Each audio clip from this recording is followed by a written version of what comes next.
So in this segment, we're going to be discussing an article based around comments Gina Miller made, which is Brexit. This is how Britain could actually rejoin the EU. And for me, there's a lot to be desired from this article and from Gina Miller's statement, and a lot of things that rejoiners fail to understand. In my opinion, the EU has changed since we joined them initially. Then I think it was the EEC, and it is a painful read. One of the audience members pointed this article out to me, and I was like, "It's not that bad," and I was like, "Actually, it's pretty bad." So let's have a look. So if you ask the British public to vote today, they'd want to be inside the EU. That's the pollsters' verdict. So what's stopping us? Despite public opinion settling ever more strongly against Brexit, no major political party is offering a second referendum, and in my opinion, there's no point in offering a second referendum because we don't know if we can even rejoin the EU. What needs to happen is for a party to have rejoining the EU within their manifesto. If we can get through the hurdles and pass negotiations, you can put that to a referendum. That's if we get that far. Or you don't have to, considering, you don't have to have a referendum after negotiations because you had rejoining the EU in your mandate, unless you put in your manifesto that we're going to have a referendum based on the terms of the negotiations with the EU if we get that far. And I think it's a dumb idea because the EU might just see this as a waste of time. They go through all of this stuff, all of these negotiations, only for it to be rejected by a bunch of clowns. Plus, there will be a lot of questions in any referendum about joining the Eurozone and other questions. Like I said, a referendum on joining the EU would be dumb. We can raise more questions about what Labour are doing by pushing the xenophobia that they're pushing, but that's a different conversation, and that's what I'm bored of having because I can't keep calling them out all day. But I am going to once again ask them to stop it, get some help. But let's imagine the political class, the article says, caught up with the feelings of most Britons. How could Brexit be reversed? Gina Miller, who rose to prominence in 2017 with her court challenge, successfully prevented the government from leaving the EU without parliamentary vote. She has a plan. TLDR, it's not a great plan, it has a lot of holes in it. She says it's doable, but it won't be simple. Whatever the polls show and people's regret and sentiment, the UK cannot simply rejoin the EU without understanding the legal process, she told The Independent. Under EU law, the UK is now a third country, so would have to reapply and undergo the whole accession process from scratch under Article 48 of the Treaty of the European Union, end quote. It's a strong start from her. Yes, we'll have to meet the EU's criteria, but the criteria is pretty vague, the Copenhagen criteria. So Article 49, the less famous relative of Article 50, is the article of the EU that governs joining the bloc. It states that, quote, any European state, end quote, which respects the common EU values and is committed to promoting them may apply to become a member of the European Union. These values include human dignity, freedom, democracy, equality, the rule of law. In other words, Britain would have to ensure its house is in order. Britain would have to meet the so-called Copenhagen criteria, a functioning market economy, institutional capacity to deal with EU law, and above all, political stability, guaranteeing democracy and the rule of law. It would also need the green light from the EU Commission and the European Council to start talks. As a recent member, the UK should have no problem with this stage, Miss Miller believes. And so this is the normal process for any state wanting to join the EU. Anyone would have to go through this. It's important for the rejoiners to understand this because what do terms like democracy really mean? Is the UK truly democratic with its first past the post system, or because of our constitution, which is largely unwritten and not really enforced that much? Because there's not much stopping a parliament just repealing laws to make things less democratic. We have seen this with the anti-protest laws. Would that not infringe on the right to freedom, which the EU has listed as part of the criteria? And it's not just getting rid of the laws. What the Tories have shown is that the UK systems don't work. There's no real institutions that can stop them. The courts have done well in certain places, but there's nothing to stop the Tories from changing the courts we have now to the US-style system, which is incredibly politicised. Them repealing Roe v. Wade and making other such decisions. We have to ask the question of how flawed is the UK as a democracy, and how much are the EU willing to accept us as a flawed democracy? All democracies are flawed. Anything built by humans will be, but ours is more flawed than some other European countries, in my opinion, and that the EU can reject us on this basis if they want. They really don't need a reason, to be fair, but they can just look at us and say, first past the post now. She says, quote, "We cannot foresee that the UK would not satisfy the treaty and the Copenhagen criteria, so it's very unlikely the UK would encounter difficulties. On average, it's taken approximately 9 years for a current member from submitting a membership application to signing the accession treaty." End quote. She cited, Cyprus, the Czech Republic, Estonia, Hungary, Latvia, and Lithuania.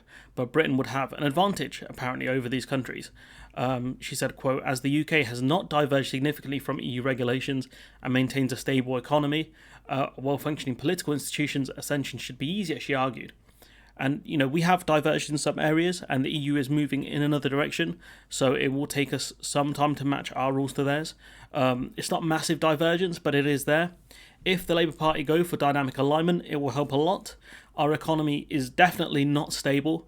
We have comically high interest rates, higher than the Eurozone, potentially higher than the US, I think, along with the highest energy costs in the world. The economy is not stable at all. And well-functioning political institutions we do not have. And we have witnessed it collapse and fumble. A system built on norms and not rules does not work. An honour-based system doesn't work when you face dishonourable opponents. She says it's true for now anyways, quote, "If the Tories won the general election in 2024 and continue their low regulation, divergence, anti-human rights and anti-international law agenda, this would have become much more difficult, as it only took Sweden and Finland only 3 years from application to the signing of the accession treaty. We see no reason why this time frame is not feasible for the UK," end quote. And comparing the UK to Sweden and Finland is a very silly thing to do, in my opinion.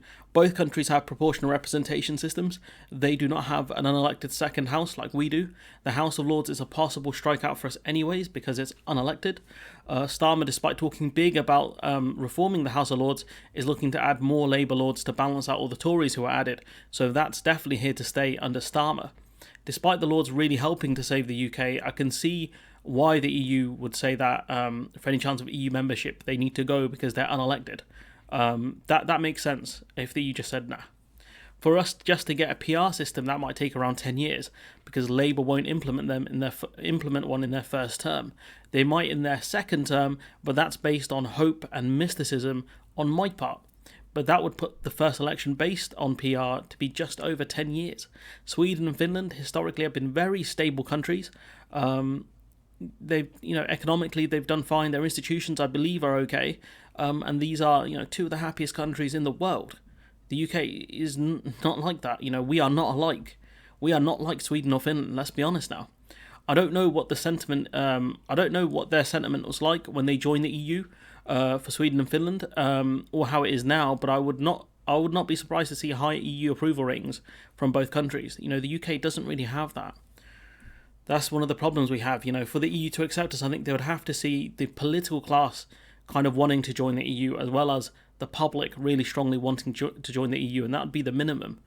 That would be a minimum, I should say. I think the main thing would be political reforms in this country. She says when the UK was a member of the EU, it enjoyed a number of opt-outs, adopting the euro as currency, for example, and accepting certain parts of the Home Affairs policy that I'm not too familiar with. It also enjoyed a special budget rebate. While bespoke terms of membership, these aren't unique, Miller explains. Quote, "Denmark has an opt-out from the euro and Ireland has an opt-out from Schengen. Croatia, Cyprus, Romania and Bulgaria have yet to join Schengen, but are legally obliged to do so," end quote. This kind of her arguments for us getting potentially an opt-out. Denmark joined the EU in 1973. This is important to remember. A lot has changed since then. We were allowed to keep sterling when we joined. But I can see the EU really pushing for the UK to join the euro to make it clear that is expected from all EU member states to do so. No one is above, kind of the EU rules. The UK would have a legal obligation to join the euro. There will be no opt-out for that, I think. With Schengen one, that's something I'm unsure about, because she could be right that these countries might not look to join Schengen, but there were certain rules when some countries like Romania joined the EU that there were kind of caps on the amount of immigration certain countries allowed, like Germany, I believe. So even then, I'm not 100% sure about Romania and Bulgaria having, why they haven't joined Schengen. That I'm not too sure about, but with the rest of the stuff she's saying here, I can't imagine we get an opt-out for it. One of the reasons why Ireland didn't want to join Schengen was because of the UK anyways. I do wonder if they put that to kind of a second vote to the Irish, would they want Schengen? I don't know. But these kind of opt-outs on currency in Schengen, I don't know if the EU would grant us that. It would genuinely look like the EU kind of bowing to the UK because we're big and powerful and military and economy and blah blah blah, and it just makes the EU look like some member states are more equal than others, and it kind of reinforces that idea, in my opinion. She says quote, 7 countries, Bulgaria and Czech Republic, Poland, Romania and Sweden are EU members that do not use the euro. We may have to accept that the budget rebate and special justice and home affairs arrangements may be more problematic, but as the UK being an EU member benefits both the UK and the EU, the UK should be resolute in any negotiations, end quote. And I think with certain countries like Bulgaria, the Czech Republic, Hungary, these are more recent members. Why they haven't joined the euro? Again, maybe we could get an opt-out there, possibly. I would rather keep sterling because you get certain benefits of keeping your own central bank, etc. Would the EU push it though? That's the real question. And that I'm not 100% sure about in negotiations. And again, the EU can kind of leverage that and say, you don't want to join the euro, so you're going to have to give up these things. That's how it could play out if we get that far. And that's important to remember. Once again, no player is bigger than the club. That's something rejoiners have to understand. Doesn't matter if you're Cristiano Ronaldo, you're not bigger than the club. Yes, the UK should stay strong in negotiations, but we would be lucky to rejoin the EU. Let's not forget, they know what we are like. We stopped an EU-India trade deal, for example, because we did not want more Indian immigration to the UK. We did not fully implement the EU rules, over things like customs. We got taken to court over and lost because we were a massive customs hole for cheap goods to get through without being checked properly. The EU warned us for years about it, and we had to pay out billions. They know us all too well, and that could work against us. The EU know we did not buy into the EU project. That's something they might want to see more of. They know that we didn't like freedom of movement because we saw ourselves better than other European member states. We're still not that keen on FOM. That could alone strike us out. And I think it will take a while for the UK to accept freedom of movement because there are a lot of Gen Xers against it. People think it's just the boomer generation. It's not. It's the Gen Xers as well, and millennials might be different. I hope we are, but I'm just not sure yet. Miller said the key hurdles for the UK rejoining the EU, quote, are mainly political and not legal.